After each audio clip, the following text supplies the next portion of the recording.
পাতা পোড়ানো ছোট্ট মেলা সেই বন্ধুরা কই কেন আমি আর সেই আমি নই আজ অনেক বছর পরে খুঁজে ফিরি কোথায় আহারে আহারে আহারে শৈশব কোথায় হারিয়ে গেল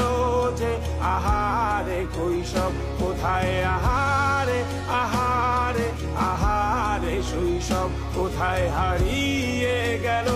যে আহারে কৈশব